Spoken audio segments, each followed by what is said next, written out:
Hello friend, कैसे हैं आप सब। Welcome to my channel exam explain. तो फ्रेंड, आज हम अपने चैनल पर आपको बताने जा रहे हैं घटतम समाकी की जो घटना चक्र है दृष्टि, इसका हम क्विक रिवीजन करा रहे हैं। तो फ्रेंड, इस कंटेक्स्ट में हमने पीछे 4 लेक्चर डाल चुके रखे हैं, ठीक है। तो अगर आप हमारे वीडियो पर नए हैं तो हमारे चैनल पर को सब्सक्राइब कीजिए, ताकि जिससे आप हमारे सारे वीडियो जो हम डालते जाएँ आपको one by one back to back मिलते जाएँ। तो चलिए फ्रेंड, इसको स्टार्ट करते हैं। ये हमारा नियर अबाउट 5वां लेक्चर होगा शायद, ठीक है। तो अब आपको क्या करना है, बस हमारे चैनल पर बने रहना है और अपना क्विकली घटना चक्र की दृष्टि को आप रिवाइज़ कर लेंगे, जिससे कि आपको 12 जून के एग्ज़ाम जो यूपीपीसी पीटी का होने वाला है उसमें आपको बहुत हेल्प मिलेगी। तो चलिए फ्रेंड, स्टार्ट करते हैं अपने वीडियो को, कंटिन्यू करते हैं, ठीक है। यहाँ से तो हम बात कर रहे थे फ्रेंड किसकी, एन NIRF क्या है। NIRF इंडिया, ठीक है फ्रेंड। NIRF इंडिया क्या है ये आपको देख लेना है। NIRF इंडिया की रैंकिंग, हमको रैंकिंग देखना है। NRIF इंडिया की रैंकिंग देखना है। तो चलिए जल्दी से इसको कंप्लीट करते हैं, ठीक है। केंद्रीय शिक्षा मंत्रालय के अंतर्गत नेशनल इंस्टीट्यूट रैंकिंग फ्रेमवर्क की शुरुआत 29 सितंबर 2015 को की गई थी। NIRF देश भर में उच्च शिक्षा संस्थानों को रैंकिंग, हाँ, यानी कि जो हायर एजुकेशन इंस्टीट्यूशन हैं उनको रैंकिंग प्रदान करने के लिए एक कार्यप्रणाली रूपरेखा तैयार करता है। इसमें इम्पोर्टेंट क्या है कि इंडिया रैंकिंग का प्रथम संस्करण अप्रैल 2016 में, यानी कि जो इंडिया रैंकिंग शुरू किया था NIRF ने, इसका फर्स्ट संस्करण, ठीक है, कब आया था, 2016 में जारी हुआ था। इसमें इंपॉर्टेंट फैक्ट क्या है फ्रेंड, देख लेते हैं। 9 सितंबर 2021 को केंद्रीय शिक्षा मंत्री धर्मेंद्र प्रधान ने नेशनल इंस्टीट्यूशनल रैंकिंग फ्रेमवर्क, हाँ, नेशनल इंस्टीट्यूशनल रैंकिंग फ्रेमवर्क के अंतर्गत देश के उच्च शिक्षण संस्थानों की इंडिया रैंकिंग 2021 जारी की। यह NIRF इंडिया रैंकिंग का 6वां संस्करण है, ठीक है। इसमें समग्र यानी ओवरऑल श्रेणी के साथ साथ विश्वविद्यालय, कॉलेज एवं अनुसंधान संस्थानों की श्रेणी भी में रैंकिंग की जा गई है। साथ ही साथ विभिन्न विषयों, जो कि 7 डिफरेंट विषयों जैसे इंजीनियरिंग, मैनेजमेंट, फार्मेसी, विधि यानी लॉ, चिकित्सा यानी मेडिकल, वास्तुकला आर्किटेक्चर तथा दंत चिकित्सा यानी कि डेंटल में भी संस्थानों को रैंक प्रदान की गई है। वर्ष 2021 में इंडिया रैंकिंग में पहली बार अनुसंधान संस्थानों को रैंक प्रदान किया गया है। रैंकिंग फ्रेमवर्क के तहत संस्थानों का मूल्यांकन मानदंडों यानी पैरामीटर्स के निम्नलिखित 5 विस्तृत समूहों के आधार पर किया गया है।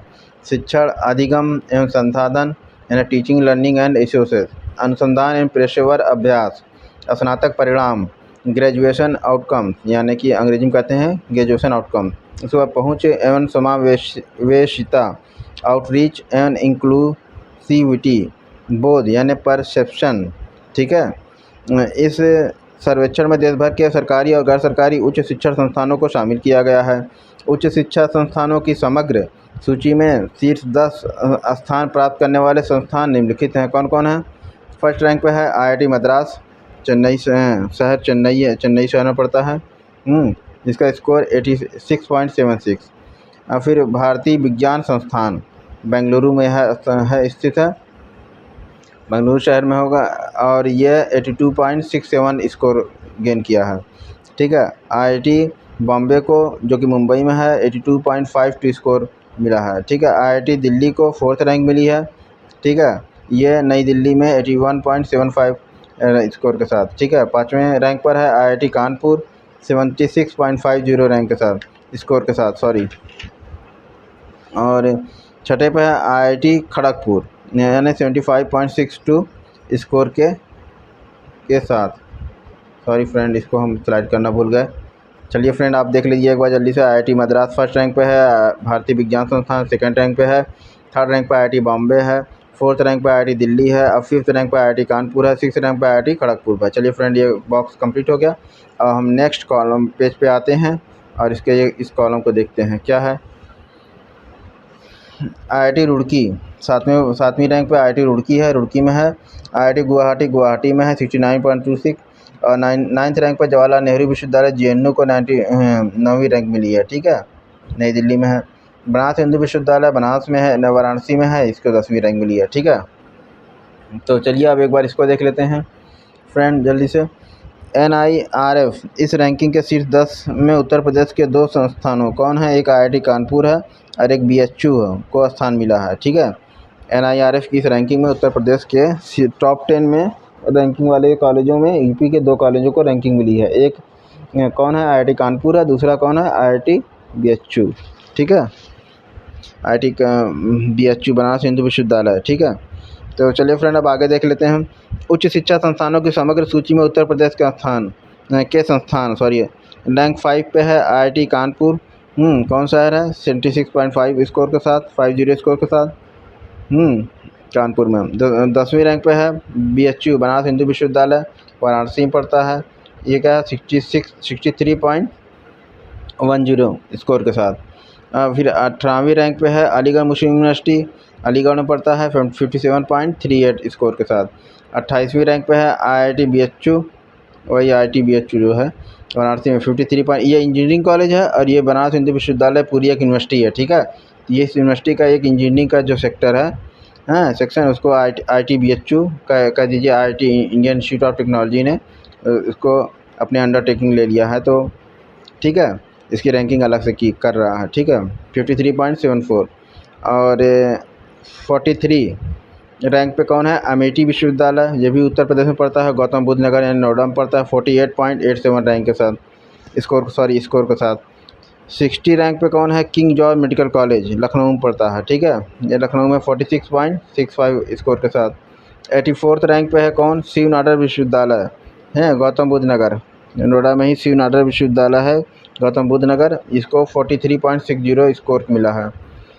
और 88 रैंक पे कौन है, मोतीलाल नेहरू राष्ट्रीय प्रौद्योगिकी संस्थान, कौन है, कहाँ पे है, प्रयागराज, मोतीलाल नेहरू MNNIT कॉलेज। ठीक है, 43.04 स्कोर के साथ। अब देखिए ये हो गया आपका। अब थोड़ा सा स्लाइड ऊपर करते हैं। हाँ ठीक है, ये आपको विश्वविद्यालय श्रेणी में भारतीय विज्ञान संस्थान बेंगलुरु को प्रथम। ठीक है, जवाहरलाल नेहरू विश्वविद्यालय नई विश्वविद्यालय। अब विश्वविद्यालय की अगर श्रेणी देखा जाए तो भारतीय विज्ञान संस्थान बेंगलुरु को प्रथम, JNU को द्वितीय, नई दिल्ली में द्वितीय और बनारस हिंदू विश्वविद्यालय को तृतीय, जो कि वाराणसी में पड़ता है। ठीक है, इसको तृतीय स्थान प्राप्त हुआ है। इंजीनियरिंग कॉलेज की श्रेणी में प्रथम और द्वितीय स्थान पर क्रम से कौन है, IIT मद्रास है और दूसरे स्थान पर IIT दिल्ली को प्राप्त हुआ है। प्रबंधन एवं मैनेजमेंट की श्रेणी में देखा जाए तो IIM अहमदाबाद को प्रथम। ठीक है, IIM अहमदाबाद को प्रथम और IIM बेंगलुरु को दूसरा स्थान प्राप्त हुआ है। अखिल भारतीय आयुर्विज्ञान संस्थान यानी कि एम्स नई दिल्ली को चिकित्सा श्रेणी में शीर्ष स्थान प्राप्त है। आज भी एम्स भारत का टॉप मोस्ट मेडिकल फील्ड का हॉस्पिटल है। ठीक है, संस्थान है। National law school of India university. ठीक है, national law school of India university Bengaluru को विधि यानी कानून, किसके लिए, national law school of India university जो है बेंगलुरु में पड़ता है, इसको कानून की पढ़ाई के लिए श्रेणी में तहत प्रथम स्थान प्राप्त हुआ है। दंत चिकित्सा की श्रेणी में Manipal college of dental sciences Udupi Karnataka में पड़ता है। ठीक है, यह मणिपाल कॉलेज ऑफ डेंटल, इसको प्रथम स्थान प्राप्त हुआ। डेंटिस्ट की पढ़ाई यहाँ पर होती है, डेंटिस्ट जो बन के निकलते हैं डॉक्टर लोग, वो यहीं से पढ़ के निकलते हैं ज़्यादातर। अच्छे मतलब कॉलेज हैं, उस चीज़ की पढ़ाई के लिए टॉप मोस्ट कॉलेज है। ठीक है, और बहुत सारे कॉलेज हैं, ऐसी बात थोड़ी है कि बस यही कॉलेज है। ठीक है, चलिए फ्रेंड आगे देखते हैं। फार्मेसी श्रेणी में लगातार तीसरे वर्ष पे जामिया हमदर्द है। फार्मेसी की अगर पढ़ाई करना हो तो अगर टॉप कॉलेज आप खोज रहे हो तो आपको जामिया हमदर्द नई दिल्ली में है, जो कि इसको फर्स्ट रैंक प्राप्त हुआ है। ठीक है, चलिए फ्रेंड अब आगे देखते हैं, अगले कॉलम पे चलते हैं, जल्दी से उसको भी देख लेते हैं क्या है उसमें। हाँ ये देखिए इसमें क्या है कि कॉलेज श्रेणी में लगातार 5वें वर्ष ये कॉलेज, अगर कॉलेज की श्रेणी में देखा जाए तो लगातार 5वें वर्ष मिरांडा हाउस को प्रथम स्थान प्राप्त हुआ है। ठीक है, अनुसंधान संस्थानों की श्रेणी में अगर देखा जाए तो भारतीय विज्ञान संस्थान बेंगलुरु को प्रथम स्थान प्राप्त हुआ है। ठीक है, अब ये सब कॉलेज के बारे में हो गया, यूनिवर्सिटी के बारे में हो गया, और इंजीनियरिंग कॉलेज और मेडिकल कॉलेज और IIM मैनेजमेंट कॉलेज के बारे में हो गया रैंकिंग। ठीक है, चलिए अब आपको अगले टॉपिक की तरफ ले चलते हैं। अगला टॉपिक बहुत ही बढ़िया है, कौन है? कार्बी आंगलोंग समझौता। कार्बी आंगलोंग समझौता क्या है? कार्बी आंगलोंग मध्य असम में स्थित है। कहाँ स्थित है? मध्य असम में, ठीक है। एक बड़ा जिला है जो कि बृहद निर्जाति तथा आदिवासी समूहों जैसे कि कार्बी, डिमासा, बोडो, कुकी, हमार, तिवा, गारो, मान, रेगमा, नागा आदि का मिलन बिंदु है, ठीक है। ये कौन? कार्बी आंगलोंग, ठीक है। ये एक बड़ा ज़िला है, मध्य असम में स्थित है। यहाँ पे बहुत सारी निर्जातीय आदिवासी समूह हैं जो कि बता चुके हैं आपको, कार्बी, डिमागा, बोडो, कुकी, हमार, तिवा, गारो, मान, रेगमा और नागा आदि का। इन सब के जनजाति जो हैं ये सब यहाँ पे मिलती हैं, यहाँ पे रहती हैं, निवास करती हैं, अधिवास करती हैं। आदिवासी समूहों ने कार्बी का प्रमुख स्थान है जो कि अपने विद्रोही गुटों के माध्यम से 1980 के दशक के उत्तरार्ध से ही अपने लिए एक अलग राज्य की मांग कर रहा है, ठीक है। 1980 के दशक से ही ये कार्बी जो है आदिवासी ग्रुप ये भी है, वो 1980 के उत्तरार्ध से ही अपने लिए एक अलग राज्य की मांग कर रहा है कार्बी, ठीक है। इसमें इंपॉर्टेंट फैक्ट क्या क्या निकल कर आया देखिए। 4 सितंबर 2021 को नई दिल्ली में गृह मंत्री अमित शाह, असम के मुख्यमंत्री कार्बी आंगलोंग स्वायत्त परिषद हैं के प्रतिनिधियों एवं 5 उग्रवादी समूहों के प्रतिनिधियों के बीच कार्बी आंगलोंग समझौता संपन्न हुआ। यानी 5 उग्रवादी समूहों के साथ इनके जो प्रतिनिधि थे उनके बीच कार्बी आंगलोंग समझौता संपन्न हुआ। अब देखते हैं समझौता कब तक रहता है और समझौते में क्या क्या निकल कर आया है, ये तो बात की बात है। चलिए आगे देख लेते हैं इसको। बातचीत में शामिल महत्वपूर्ण प्रतिनिधि गुट क्या क्या हैं देख लीजिए। People's democratic council of Karbi Longri यानी PDCK, Karbi Longri North Cachar Hills liberation Front, ठीक है।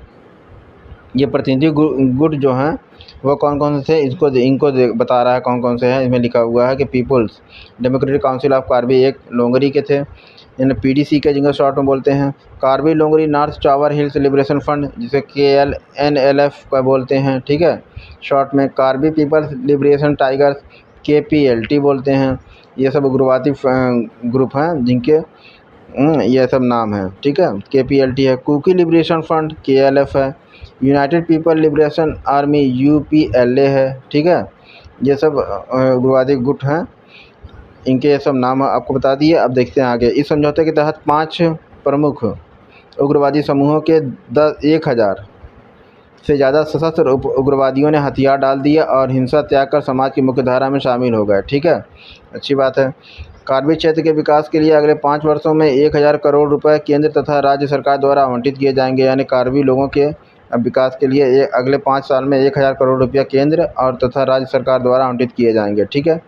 KACC के अधिकार क्षेत्र के बाहर रहने वाले कार्बी लोगों के विकास के लिए असम सरकार द्वारा कार्बी कल्याण परिषद का गठन किया जाएगा, ये भी ठीक है। असम के क्षेत्रीय या प्रशासनिक अखंडता को प्रभावित किए बिना कार्बी आंगलोंग स्वायत्त परिषद को अधिक से अधिक स्वायत्तता प्रदान करना होगा इसमें, ठीक है, ये भी वही है, सही है।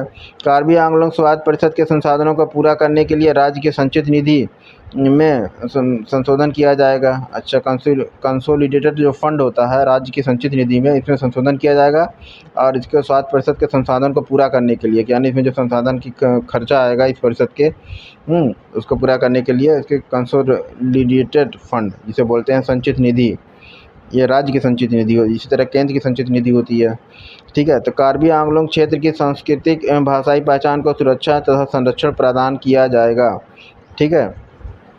उग्रवादियों के पुनर्वास नीचे देखिए, उग्रवादियों के पुनर्वास का प्रावधान भी समझौते में शामिल है, ठीक है। उग्रवादियों के पुनर्वास का प्रावधान भी समझौते में शामिल है। चलिए फ्रेंड अगले पेज पे चलते हैं, क्या है इसमें ये देख लेते हैं बढ़िया से जल्दी से। पूर्वोत्तर क्षेत्र के देखिए, पूर्वोत्तर नेक्स्ट टॉपिक है पूर्वोत्तर क्षेत्र जिला सतत विकास लक्ष्य सूचकांक और 2021-22, ठीक है। 26 अगस्त 2021 को नीति आयोग और पूर्वोत्तर क्षेत्र के विकास मंत्रालय ने सतत विकास लक्ष्यों SDG को स्थानीय बनाने की दिशा में पूर्वोत्तर क्षेत्र जिला सतत विकास लक्ष्य सूचकांक, यानी इसको शॉर्ट में NERDSDGI, बहुत ज़्यादा लंबा नहीं हो गया, चलो खैर, और डैशबोर्ड यानी बेस लाइन रिपोर्ट 2021-22 बनाया है। पहले संस्करण को जारी किया है NERDSDGI और डैशबोर्ड संयुक्त राष्ट्र विकास कार्यक्रम यानी UNDP UNDP, नीति आयोग और पूर्वोत्तर क्षेत्र विकास मंत्रालय द्वारा अपनी तरह का पहला संयुक्त प्रयास है। ठीक है, यह सूचकांक नीति आयोग के SDG इंडिया इंडेक्स पर आधारित है एवं SDG प्राप्त करने की दिशा में क्षेत्र और उनके जिलों के सामाजिक, आर्थिक और पर्यावरणीय स्थिति पर अंतर्दृष्टि प्रदान करता है। ठीक है, इसमें इंपॉर्टेंट फैक्ट क्या है एक बार देख लेते हैं। NERDS DGI और डैशबोर्ड 21-22 2021 और 2022 पूर्वोत्तर के 8 राज्यों, ठीक है, कौन कौन 8 राज्य? अरुणाचल प्रदेश, असम, मणिपुर, मेघालय, मिजोरम, नागालैंड, सिक्किम और त्रिपुरा के सभी जिलों की प्रगति को उन 84 संकेतकों के आधार पर मापता है जो सांख्यिकी और कार्यक्रम कार्यालय और जो सभी 84 संकेतकों के आधार पर मापता है जो सांख्यिकी और कार्यक्रम कार्यान्वयन मंत्रालय के राष्ट्रीय संकेतक फ्रेमवर्क यानी NIF से संबद्ध है। ठीक है, ये 84 संकेतक क्या है? 15 वैश्विक लक्ष्यों को शामिल करते हैं। प्रत्येक जिला हेतु NER SDG इंडेक्स SDG वार SDG 15 सतत विकास लक्ष्यों के आधार पर स्कोर की गणना करता है। SDG 14 और 17 यानी कि 14 और 17 को इस गणना से बाहर रखा गया। ठीक है, तो चलिए फ्रेंड इसको भी देख लेंगे क्या है उसमें। अब ये देखिए, प्रत्येक जिले के प्रदर्शन को 0 से 100 के पैमाने पर मापा गया है। यदि किसी जिले ने 100 अंक प्राप्त किए हैं तो इसका मतलब यह होगा कि उस जिले ने वर्ष 2030 हेतु निर्धारित लक्ष्यों को प्राप्त कर लिया है। ठीक है, सूचकांक में 75.87 अंक के साथ पूर्वी सिक्किम जिला पहले हैं। इस सूचकांक में 75.87 अंक के साथ पूर्वी सिक्किम में पूर्वी जिला पहले स्थान पे, इसका अच्छा। और गोमती उत्तरी त्रिपुरा का एक जिला है गोमती, दूसरे स्थान पर है। ठीक है, अब इस रिपोर्ट के अनुसार क्षेत्र के 103 जिलों में के अंक 53 से लेकर 75.87 तक विस्तृत है, जिसमें 53 अंक के साथ किफिरे तो सबसे कम अंक 53 अंक के साथ किफिरे नागालैंड में पड़ता है, नागालैंड राज्य में है, यह अंतिम स्थान पर है। ठीक है, तो प्रथम स्थान पर याद रखिएगा पूर्वी सिक्किम का जिला कौन सा है? हाँ, और गोमती दूसरे स्थान पर है। ठीक है, गोमती जो है दूसरे स्थान पर है। तो चलिए फ्रेंड इसको देख लेते हैं अब इसमें और क्या क्या है इम्पोर्टेंट। हाँ, एक बार फ्रेंड सेट हो जा। ठीक, रैंकिंग में 103 जिलों में 64 जिले समग्र अंक और रैंकिंग के आधार पर बेहतर प्रदर्शन करने वाले अग्रणी श्रेणी के अंतर्गत हैं, जबकि 34 जिले अच्छा प्रदर्शन करने वाले वर्ग में हैं। सिक्किम और त्रिपुरा के सभी जिले अग्रणी श्रेणी में हैं। ठीक है, सिक्किम और त्रिपुरा यानी ये 2 राज्य ऐसे हैं, सिक्किम और त्रिपुरा, जिसके सभी जिले अग्रणी श्रेणी में हैं। ठीक है, जबकि कोई भी जिला आकांक्षी या लक्ष्य प्राप्तकर्ता श्रेणी में नहीं है। ठीक है, तो ये हो गया इसकी सिक्किम और त्रिपुरा की बात। चलिए एक बॉक्स बना है, बॉक्स देख लेते हैं। बॉक्स में क्या है थोड़ा आपको बताया ही है, बॉक्स इसका इम्पोर्टेंट होता है। तो चलिए फ्रेंड बॉक्स को देख लेते हैं। सिक्किम की राज्य मछली कौन है? 18 सितंबर 2021 को जारी एक अधिसूचना के माध्यम से सिक्किम सरकार ने कॉपर महसीर, जिसे स्थानीय रूप से कैटिली जो कहा जाता है, को राज्य मछली का दर्जा दिया है। ठीक है, स्टेट फिश घोषित कर दिया। ठीक है, कॉपर महसीर, जिसे स्थानीय रूप से कैटिली बोलते हैं, यह सिक्किम की राज्य मछली हो गई। कॉपर महसीर का वैज्ञानिक नाम नियोलिसोचिलस है, नियोलिसोचिलस और हेक्सागोनोलेपिस है। ठीक है, ये इम्पोर्टेंट है, पूछ सकता है वैसे अगर पूछना चाहेगा तो। यह मछली मुख्य रूप से तीस्ता एवं रंगती नदियों तथा उनकी सहायक नदियों में पाई जाती हैं। 1992 में राष्ट्रीय कृषि अनुसंधान परिषद के राष्ट्रीय मत्स्य आनुवांशिक संसाधन ब्यूरो लखनऊ ने कैटिली मछली को लुप्तप्राय प्रजाति के रूप में वर्गीकृत किया था, यानी कब? 1992 में। ठीक है, लुप्तप्राय प्रजाति के रूप में वर्गीकृत किया था, इसीलिए इसको यहाँ की राज्य मछली बना दिया गया है। ठीक है, कैटिली को।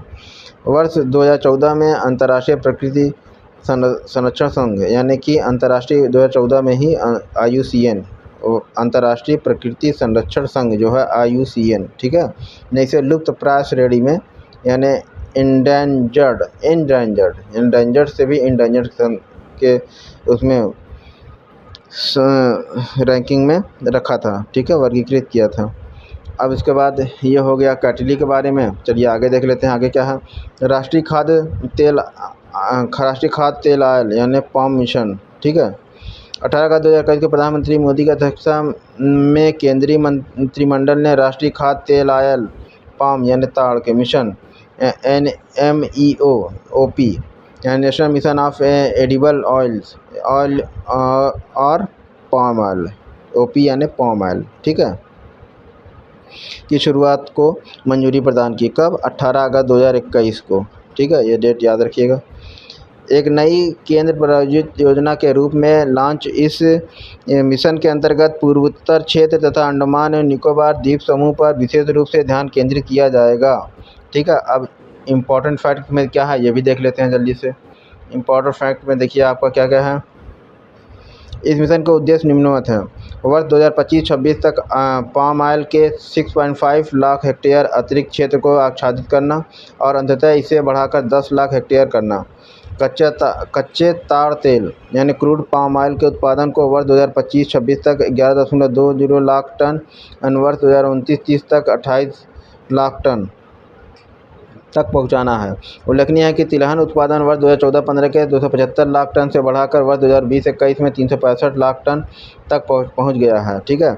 इस योजना के लिए 110 यानी कि 11,040 करोड़ रुपए का वित्तीय परिव्यय निर्धारित किया गया है। यानी इस योजना को क्रियान्वित करने के लिए 11,040 करोड़ रुपए का खर्च आएगा, ठीक है।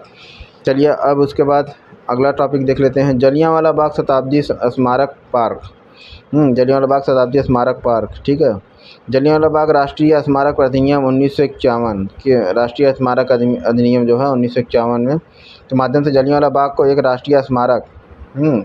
राष्ट्रीय स्मारक घोषित किया गया है। इस स्मारक का प्रबंधन जलियांवाला बाग राष्ट्रीय स्मारक ट्रस्ट द्वारा किया जाता है। देश में 13 चलिए अगले पेज में चलते हैं। फ्रेंड, देश में 13 अप्रैल 2019 से 13 अप्रैल 2020 तक 2020 तक जलियांवाला बाग हत्याकांड शताब्दी समारोह का आयोजन किया गया, ठीक है। इसमें इम्पोर्टेंट फैक्ट क्या क्या निकल के आया। 14 अगस्त 2021 को पंजाब के तत्कालीन मुख्यमंत्री कौन थे? कैप्टन अमरिंदर सिंह थे, कांग्रेस पार्टी के, ठीक है। जलियांवाला बाग शताब्दी स्मारक पार्क, ठीक है, जलियांवाला बाग शताब्दी स्मारक पार्क का उद्घाटन किया था इन्होंने। कब? 14 अगस्त 2021 को। इसमें इम्पोर्टेंट क्या है, 25 जनवरी 2021 को अमरिंदर सिंह द्वारा वर्चुअल माध्यम से, तब देश में कोरोना लॉकडाउन लगा हुआ था, 25 जनवरी 2021 को अमरिंदर सिंह द्वारा वर्चुअल माध्यम से जलियांवाला बाग शताब्दी स्मारक पार्क की आधारशिला रखी गई थी, ठीक है। इस पार्क की स्थापना पंजाब के अमृतसर जिले में रणजीत एवेन्यू स्थित अमृत आनंद पार्क में की गई है, ठीक है। अमृतसर जिले में कहाँ? रणजीत एवेन्यू में स्थित अमृत आनंद पार्क में की गई है, ठीक है। मुख्यमंत्री ने गुरु नानक देव विश्वविद्यालय में जलियांवाला बाग पीठ की स्थापना की घोषणा भी की थी, ठीक है। एक पीठ का स्थापना होगी गुरु नानक विश्वविद्यालय में, जहाँ जलियांवाला बाग के बारे में सॉरी फ्रेंड, इस पार्क की स्थापना पंजाब के अमृतसर जिले में रणजीत एवेन्यू स्थित अमृत आनंद पार्क में की गई है, ठीक है। मुख्यमंत्री ने गुरु नानक देव विश्वविद्यालय में जलियांवाला बाग पीठ की स्थापना की घोषणा भी की थी। यह पार्क 4,490 वर्ग मीटर से अधिक क्षेत्र में निर्मित है, ठीक है। इस शताब्दी स्मारक के तहत सफ़ेद संगमरमर के 5 स्तंभों का निर्माण किया गया। जलियांवाला बाग राष्ट्रीय स्मारक अधिनियम 1951 के माध्यम से जलियांवाला बाग को एक राष्ट्रीय स्मारक घोषित किया गया, ठीक है। चलिए ये हो गया। अब इस नया टॉपिक की तरफ देखते हैं, क्या है? प्रधानमंत्री उज्ज्वला योजना। अब प्रधानमंत्री उज्ज्वला योजना में क्या क्या है, जैसे उसको भी देख लेते हैं एक बार। 1 मई 2016 को स्वच्छ ईंधन बेहतर जीवन, 1 मई 2016 को स्वच्छ ईंधन और बेहतर जीवन के नारे के साथ, इस स्लोगन के साथ प्रधानमंत्री ने उज्ज्वला योजना का शुभारंभ किया बलिया से, ठीक है। PMUI बलिया उत्तर प्रदेश, ठीक है, से किया था। इस योजना का उद्देश्य पारंपरिक ईंधनों जैसे कि लकड़ी, कोयला, उपले इत्यादि का उपयोग करने वाले ग्रामीण एवं वंचित वर्ग के परिवारों को स्वच्छ ईंधन जैसे LPG उपलब्ध करवाना है। प्रधानमंत्री उज्ज्वला योजना के तहत गरीबी रेखा से नीचे जीवन यापन करने वाले परिवारों को 5 करोड़ महिला सदस्यों को मुफ्त एलपीजी कनेक्शन उपलब्ध कराने का लक्ष्य रखा गया था। उस टाइम 5 करोड़ महिला सदस्यों को एलपीजी कनेक्शन उपलब्ध कराने का लक्ष्य रखा गया था वर्ष 2018 में। इस योजना का विस्तार करके इसके अंतर्गत 7 और श्रेणियों की महिला लाभार्थियों को शामिल कर लिया गया। ये 7 श्रेणियाँ निम्नवत हैं: अनुसूचित जाति, अनुसूचित जनजाति, प्रधानमंत्री आवास योजना ग्रामीण के तहत जो लोग आ रहे हैं, अंत्योदय अन्न योजना, अन्य पिछड़ा वर्ग, चाय बागान से संबंधित जनजाति, वनवासी, द्वीपी क्षेत्र और नदी द्वीपों में निवास करने वाले लोग। इसके साथ ही एलपीजी कनेक्शन उपलब्ध कराने के लक्ष्य को संशोधित करके 8 करोड़ कर दिया गया। ठीक है, और 5 करोड़ से 8 करोड़ कर दिया गया। 7 सितंबर 2019 के प्रधानमंत्री मोदी ने 8 करोड़ एलपीजी कनेक्शन औरंगाबाद महाराष्ट्र में वितरित किया। 8 करोड़ नहीं वितरित किया, 8 करोड़वां एलपीजी कनेक्शन औरंगाबाद में, जो कि महाराष्ट्र में पड़ता है, उसमें वितरित किया। ठीक है, तो ये इंपॉर्टेंट हो जाता है। अब 8 इस आपसे क्वेश्चन पूछ सकता है कि 8 करोड़वां एलपीजी कनेक्शन प्रधानमंत्री मोदी जी ने किस शहर में या किस राज्य में दिया था, ठीक है, वितरित किया था, तो आप बता देंगे औरंगाबाद महाराष्ट्र। ठीक है, इंपॉर्टेंट फैक्ट देख लेते हैं इसमें क्या है फ्रेंड। 10 अगस्त 2021 को प्रधानमंत्री उज्ज्वला योजना, 10 अगस्त 2021 को प्रधानमंत्री मोदी जी ने प्रधानमंत्री उज्ज्वला योजना 2.0 का शुभारंभ किया। ठीक है, PMUY 2.0 का शुभारंभ किया। ठीक है, अब देख लेते हैं इसमें और कौन कौन सी इंपॉर्टेंट फैक्ट है फ्रेंड। हाँ, ये रहा आपका उज्ज्वला 2.0 का शुभारंभ। उज्ज्वला 2.0 का शुभारंभ उत्तर प्रदेश के महोबा जिले के से आभासी माध्यम से किया, यानी वर्चुअल। उज्ज्वला 2.0 का शुभारंभ उत्तर प्रदेश के महोबा जिले से, यानी वर्चुअल रूप में किया था। ठीक है, वित्तीय वर्ष 2021-22 के केंद्रीय बजट में PMUY प्रधानमंत्री उज्ज्वला योजना के तहत 1 करोड़ अतिरिक्त एलपीजी कनेक्शन वितरण की घोषणा भी की गई थी। कब, कौन से बजट सत्र? वित्तीय वर्ष 2021-22 में। ठीक है, ये अतिरिक्त 1 करोड़ एलपीजी कनेक्शन प्रधानमंत्री उज्ज्वला योजना 2.0 के तहत ही प्रदान किए जाएंगे। अब प्रधानमंत्री उज्ज्वला योजना 2.0 यानी PMUY 2.0 के तहत, ठीक है, कम आय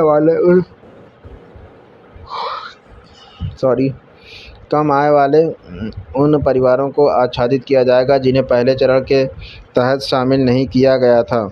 उज्ज्वला 2.0 के तहत लाभार्थियों को पहला रिफिल और चूल्हा यानी हॉट प्लेट निःशुल्क प्रदान किया जाएगा। यानी उज्ज्वला 2.0 के तहत लाभार्थियों को पहला रिफिल सिलेंडर और चूल्हा, ये दोनों निःशुल्क प्रदान किया जाएगा। और इसे बॉक्स में देख लेते हैं क्या है। 15 सितंबर 2021 को नीति आयोग ने RMI इंडिया के साथ शून्य अभियान की शुरुआत की। यह उपभोक्ताओं एवं उद्योग के साथ मिलकर शून्य प्रदूषण आपूर्ति वाहनों को बढ़ावा देने की पहल है। इसका उद्देश्य शहरी क्षेत्र में इलेक्ट्रिक वाहनों को अपनाए जाने में तेज़ी लाना है। ठीक है, अब इसमें आगे देख लेते हैं इसमें क्या है इस पेज पर। चलिए फ्रेंड, देख लेते हैं एक बार जल्दी से।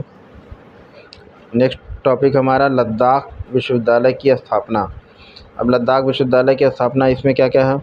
जम्मू एंड कश्मीर पुनर्गठन अधिनियम 2019 के अंतर्गत जम्मू एंड कश्मीर राज्य के दो नए केंद्र शासित प्रदेशों यानी जम्मू और कश्मीर, 2 नए केंद्र शासित प्रदेश बना दिए गए जम्मू एंड कश्मीर पुनर्गठन अधिनियम 2019 के अंतर्गत, जिसमें और लद्दाख में विभाजन के फलस्वरूप लद्दाख में भी एक केंद्रीय विश्वविद्यालय नहीं रह गया। अब लद्दाख में विभाजन हो जाने के फलस्वरूप उसमें एक केंद्रीय विश्वविद्यालय नहीं रह गया, जबकि जम्मू एवं कश्मीर में वर्तमान में जम्मू केंद्रीय विश्वविद्यालय एवं कश्मीर केंद्रीय विश्वविद्यालय स्थित है।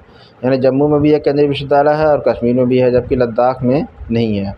तो इसीलिए लद्दाख में एक केंद्रीय विश्वविद्यालय की स्थापना की गई है। ठीक है, तो अब इसमें इंपॉर्टेंट फैक्ट क्या है। 5 अगस्त 2021 को लोकसभा द्वारा केंद्रीय विश्वविद्यालय संशोधन विधेयक 2021 लाया गया। ठीक है, इसको पारित किया गया लोकसभा में। ठीक, 6 अगस्त 2021 को यह विधेयक राज्यसभा द्वारा भी पारित कर दिया गया। 5 अगस्त को लोकसभा में पारित किया गया ये विधेयक को, और 6 अगस्त को राज्यसभा से पारित कर दिया गया। 12 अगस्त 2021 को राष्ट्रपति की मंजूरी के पश्चात इस विधेयक को अधिनियम यानी कानून का रूप ले लिया इस विधेयक ने। ठीक है, ठीक।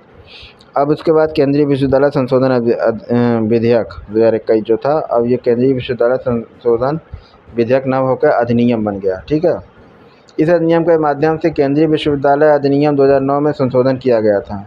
2009 में जो विधेयक था उसमें संशोधन किया गया था। केंद्रीय विश्वविद्यालय संशोधन अधिनियम 2021 के अंतर्गत क्या होगा, केंद्र शासित प्रदेश लद्दाख में भी एक केंद्रीय विश्वविद्यालय की स्थापना का प्रावधान किया गया है। अभी तक केंद्र शासित प्रदेश नहीं, सिर्फ राज्य में ही हर राज्य में एक केंद्रीय विश्वविद्यालय खोला जाता था, लेकिन इस अधिनियम के संशोधन अधिनियम के तहत अब क्या है कि केंद्र शासित प्रदेश में भी एक केंद्रीय विश्वविद्यालय खोलने का प्रावधान हो गया है। ठीक है, तो चलिए फ्रेंड अगले पेज पे चलते हैं। अब देखते हैं इसमें क्या क्या है इम्पोर्टेंट। ये देखिए आपको दिख रहा होगा। ठीक है, यह इस विश्वविद्यालय का नाम सिंधु केंद्रीय विश्वविद्यालय है। इस विश्वविद्यालय का नाम क्या रखा गया, सिंधु केंद्रीय विश्वविद्यालय। यह देश का पहला ऐसा केंद्रीय विश्वविद्यालय है जिसका नाम किसी नदी के नाम पर रखा गया।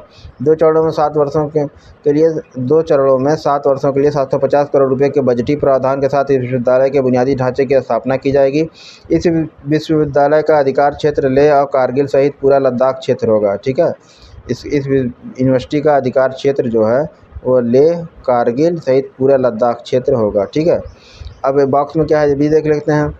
एकीकृत बहुउद्देशीय अवसंरचना विकास निगम। ठीक है, 22 जुलाई 2021 को केंद्रीय मंत्रिमंडल ने लद्दाख में एक एकीकृत बहुउद्देशीय अवसंरचना विकास निगम यानी integrated multipurpose infrastructure development corporation, ठीक है, की स्थापना को भी मंजूरी प्रदान की। यह लद्दाख में अवसंरचना यानी इंफ्रास्ट्रक्चर विकास के लिए मुख्य निर्माण एजेंसी होगी, यानी मेन कंस्ट्रक्शन एजेंसी होगी। ठीक है, यह निगम लद्दाख में पर्यटन एवं परिवहन उद्योग के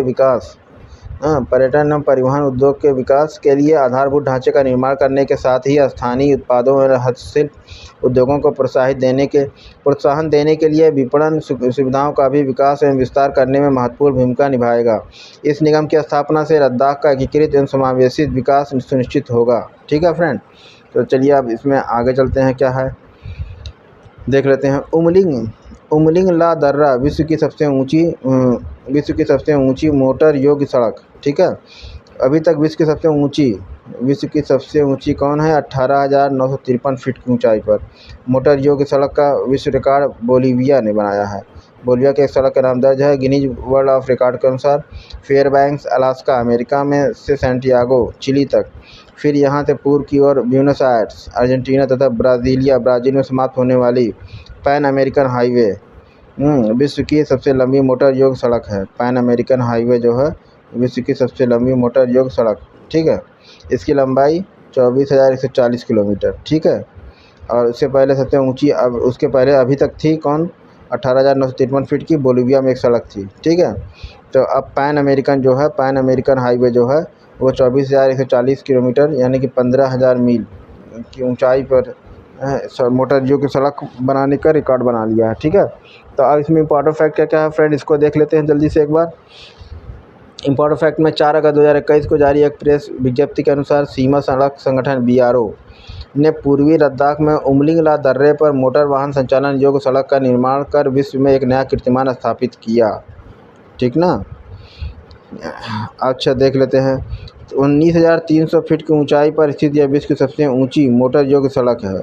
19,000, यह कितना था, 24,140 किलोमीटर, यह 19,300 फीट की ऊंचाई है। ठीक है, इसकी ऊंचाई बहुत ज़्यादा है। ये 19,300 फीट की ऊंचाई पर स्थित विश्व की सबसे ऊंची मोटर योग्य सड़क है, रिकॉर्ड कर दिया, बना दिया BRO वालों ने। चलो ठीक है फ्रेंड, आगे देख लेते हैं इस कॉलम में क्या है। इस सड़क का निर्माण कार्य वर्ष 2017 में प्रारंभ हुआ था। इस सड़क का निर्माण हिमांग प्रोजेक्ट के तहत किया गया।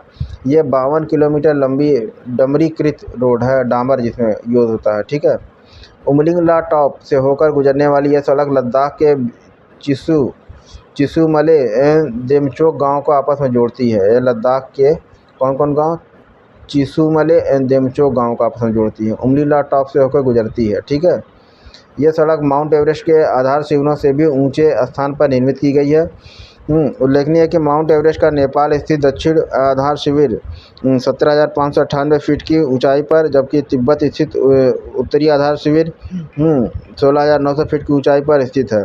17,700 फीट की ऊंचाई पर स्थित सियाचिन ग्लेशियर से भी अधिक ऊंचाई पर यह सड़क निर्मित की गई है। 17,700 फीट की जो ऊंचाई पर स्थित है सियाचिन का ग्लेशियर, उससे भी अधिक ऊंचाई पर यह सड़क निर्मित की गई है। ठीक है, अब इसमें बॉक्स में देख लेते हैं फ्रेंड। प्रोजेक्ट हिमांग लद्दाख में सड़क अवसंरचना यानी कंस्ट्रक्शन के विकास के लिए अगस्त 1985 में प्रोजेक्ट हिमांग को सीमा सड़क संगठन BRO द्वारा लॉन्च किया गया। ठीक है, ये प्रोजेक्ट हिमांग को किसके द्वारा लागू किया, को सीमा सड़क संगठन द्वारा लॉन्च किया गया। प्रोजेक्ट हिमांग के तहत इस सड़क का निर्माण हुआ। इस प्रोजेक्ट को द माउंट टेमर्स, इस प्रोजेक्ट को किसको द माउंट टेमर्स के नाम से भी जाना जाता है। ठीक है, प्रोजेक्ट हिमांग को। हिमांग परियोजना के तहत BRO वास्तविक नियंत्रण रेखा यानी LAC के साथ लद्दाख में सड़कों और संबंधित बुनियादी ढांचे के निर्माण और रखरखाव के लिए जिम्मेदार है, जिसमें खारदुंगला, तंगलांगला और चांगला दर्रे में विश्व की कुछ अत्यधिक ऊंची मोटर योग्य यानी मोटर चलाने योग्य सड़कें शामिल हैं। ठीक है, तो कौन जिम्मेदार है, जिसमें खारदुंगला है, तंगलांगला है, चांगला है, ये सब दर्रे हैं जो विश्व के कुछ अत्यधिक ऊंची मोटर युक्त सड़कें शामिल हैं। यहाँ पे जो सड़कें बनाई गई हैं BRO के द्वारा प्रोजेक्ट हिमांग के तहत।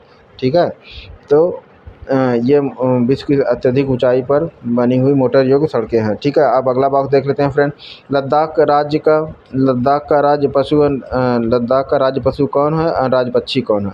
ठीक है, अब लद्दाख यूनियन टेरिटरी बन गया है, तो इसका राज्य पशु और इसका राज्य पक्षी कौन है। 31 अगस्त 2021 को जारी एक अधिसूचना के माध्यम से केंद्र शासित प्रदेश लद्दाख द्वारा हिम तेंदुए यानी स्नो लेपर्ड को राज्य पशु, हिम तेंदुआ जिसे बोलते हैं स्नो लियोपार्ड, या लेपर्ड बोलते हैं इसको। ठीक है, तो स्टेट एनिमल का दर्जा, जबकि काली गर्दन वाले सारस यानी ब्लैक नेक्ड क्रेन को राज्य पक्षी के दर्जा दिया गया। ठीक है, यह घोषित किया गया है। उल्लेखनीय है कि तत्कालीन जम्मू एवं कश्मीर राज्य का राज्य पशु कश्मीरी हिरन, तत्कालीन जब जम्मू कश्मीर एक स्टेट था, पूर्ण रूप स्टेट था। ठीक है, उसका राज्य पशु कौन था, काली हिरन, जिसे हंगुल या कश्मीरी स्टैग बोलते थे, जबकि राज्य पक्षी उसका तब क्या था, काली गर्दन वाला सारस उसका राज्य पक्षी था। ठीक, हिम तेंदुए का वैज्ञानिक नाम पैंथेरा, अब हिम तेंदुए का वैज्ञानिक नाम भी पूछ सकता है, पैंथेरा उनसिया। ठीक है, जबकि काली गर्दन वाले सारस का वैज्ञानिक नाम अगर पूछे तो क्या है, ग्रस निग्रिकोलिस। क्या है, ग्रस निग्रिकोलिस। ठीक है, उल्लेखनीय है कि IUCN की संकटग्रस्त प्रजातियों की रेड लिस्ट में हिम तेंदुए को सुभेद यानी वल्नरेबल की श्रेणी में वर्गीकृत किया गया है। IUCN एक इंटरनेशनल संस्था है जो कि हमारे पृथ्वी पर जो भी जीव जंतु हैं जो संकटापन्न है, जिनके ऊपर संकट आ गया है, या जो फिर जो लुप्त प्राय है, या फिर जो क्या है कि सुभेद यानी कि वल्नरेबल है, इस श्रेणी में रखते हैं ताकि इनका संरक्षण किया जा सके। वहाँ की सरकारों, स्टेट गवर्नमेंट हो या कि सेंट्रल गवर्नमेंट हो, उनके द्वारा इन जीव जंतुओं का संरक्षण किया जा सके। तो ये ऐसी संस्था है IUCN। ये समय समय पर सर्वे करके वहाँ की गवर्नमेंट को ये मतलब कि सूचना देती रहती है कि आप यहाँ के ये जीव और जंतु जो हैं ये लुप्त प्राय होने वाले हैं। ठीक है, तो इनका संरक्षण अति आवश्यक है। ठीक है, तो चलिए फ्रेंड, अब IUCN की बात हो गई, अब आगे चलते हैं, इस बॉक्स को कंटिन्यू करते हैं अगले पेज पर। ये देखिए, हिम तेंदुए एवं उसके आवास को संरक्षित करने के उद्देश्य से भारत सरकार ने वर्ष 2009 में प्रोजेक्ट स्नो लेपर्ड को लॉन्च किया, 2009 में। ठीक है, उसके आवास को संरक्षण करने के लिए, हिम तेंदुआ और उसके आवास को संरक्षण करने के लिए भारत सरकार ने वर्ष 2009 में ही प्रोजेक्ट स्नो लेपर्ड को लॉन्च किया। ठीक है, इसमें क्या है, प्रतिवर्ष 23 अक्टूबर को विश्व हिम तेंदुआ 23 अक्टूबर को हर साल विश्व हिम तेंदुआ दिवस मनाया जाता है। ठीक है, ठीक, IUCN की रेड लिस्ट में काली गर्दन वाले सारस को संकटापन है, यानी काली गर्दन वाले जो सारस हैं उनको संकटापन, संकटासन नहीं संकटापन होगा, ये मिसप्रिंट है नियर थ्रेटेंड। ठीक है, श्रेणी में वर्गीकृत किया गया है। ठीक है, काली गर्दन वाले सारस लद्दाख में चांगथांग क्षेत्र में पाए जाते हैं। ठीक है, लद्दाख में कहाँ पाए जाते हैं काली गर्दन सारस, चांगथांग क्षेत्र में, चांगथांग, ठीक है। ई रूपी यानी कि इलेक्ट्रॉनिक्स, यहाँ ई लग जाए तो यानी कि इंटरनेट या इलेक्ट्रॉनिक्स, ठीक है, एक नया डिजिटल भुगतान साधन, ठीक है। ई रूपी यानी ई रुपये 2 अगस्त 2021 को, 2 अगस्त 2021 को प्रधानमंत्री मोदी ने वीडियो कॉन्फ्रेंसिंग के माध्यम से विशेष डिजिटल भुगतान साधन ई रूपी को लॉन्च किया। व्यक्ति विशिष्ट और उद्देश्य विशिष्ट एक डिजिटल भुगतान समाधान है ये, ठीक है। यह डिजिटल भुगतान हेतु एक नकद रहित साधन है, ठीक है, डिजिटल भुगतान करने के लिए। जैसे आप लोग करते हैं ना, गूगल पे करते हैं, ये सब करते हैं, उसी तरह ई रूपी भी एक गवर्नमेंट ने अपना लॉन्च किया, ठीक। अब फ़ोन पे है, गूगल पे है, ये सब चीज़ें हैं, भीम ऐप है, ठीक है। इसके तहत अब तो व्हाट्सअप भी अपना पैसे का ट्रांसफॉर्मेशन करता है, ठीक है। इसमें बड़ा फैक्ट देख लेते हैं। अच्छा, ई रूपी का देश में नकद रहित लेन देन को बढ़ावा देने के उद्देश्य से वाउचर आधारित भुगतान प्रणाली ई रूपी, वाउचर आधारित भुगतान ई रूपी का विकास, ठीक है, भारतीय राष्ट्रीय भुगतान निगम NPCI, national payments corporation of India द्वारा किया गया। ई रूपी के विकास में वित्तीय सेवाएं विभाग, केंद्रीय वित्त मंत्रालय, स्वास्थ्य एवं परिवार कल्याण मंत्रालय तथा राष्ट्रीय स्वास्थ्य प्राधिकरण की भी प्रमुख भूमिका रही है। मूलतः ई रूपी का डिजिटल वाउचर है जो लाभार्थी और उपयोगकर्ता को उसके फ़ोन पर SMS या QR कोड के रूप में प्राप्त होता है। यह एक पूर्व भुगतान यानी प्रीपेड वाउचर होता है। डिजिटल QR कोड या SMS के रूप में प्राप्त इस ई वाउचर के माध्यम से किसी सेवा प्रदाता को भुगतान किया जा सकता है जिससे आप सेवा ले रहे हो, ठीक है। यह भुगतान साधन उपयोगकर्ता को कार्ड, डिजिटल भुगतान ऐप या इंटरनेट बैंकिंग के बिना ही सेवा प्रदाता को भुगतान करने में सक्षम बनाता है, ठीक है। ना तो आपको इंटरनेट वहाँ होना चाहिए, ज़रूरत है ना कोई, ठीक है, ना कार्ड, बस इनका ऐप के माध्यम से खट से पैसा वहाँ उधर कर दीजिएगा। ई रूपी के प्रयोग हेतु किसी लाभार्थी का बैंक में खाता होना अनिवार्य नहीं है। और लो, एक बढ़िया बात, यह एक ऐसी विशेषता है जो इसे अन्य डिजिटल भुगतान माध्यमों से अलग करती है। बहुत सही। इस ई रूपी कल्याणकारी सेवाओं की आपूर्ति सुनिश्चित करने की दिशा में एक क्रांतिकारी पहल है, ठीक। तो भाई ये बिना कार्ड, बिना ऐप, बिना किसी चीज़ के, इंटरनेट के, तो बहुत अच्छी चीज़ है। चलिए इसको और देख लेते हैं। ई रूपी प्रत्यक्ष, ई रूपी प्रत्यक्ष लाभ हस्तांतरण, ठीक है, यानी कि डायरेक्ट बेनिफिट ट्रांसफ़र प्रणाली को सुदृढ़ करने और उसे अधिक पारदर्शी बनाने में महत्वपूर्ण भूमिका निभाएगा। चलिए बढ़िया है। इसके द्वारा एक आसान 2 चरणों वाली प्रक्रिया के माध्यम से संपर्क रहित भुगतान सुनिश्चित होगा जिसमें व्यक्तिगत जानकारी भी साझा करने की आवश्यकता नहीं होगी। अच्छी बात है। ऐसे उपयोगकर्ता जिनके पास स्मार्टफ़ोन नहीं है वह भी ई रूपी का प्रयोग कर सकते हैं। अच्छा, मतलब स्मार्टफ़ोन की भी ज़रूरत नहीं है। बहुत बढ़िया चीज़ है। तो भाई इसको आप सर्च करिएगा, ई रूपी क्या है, कैसे आप इसका यूज़ कर सकते हैं, ठीक है।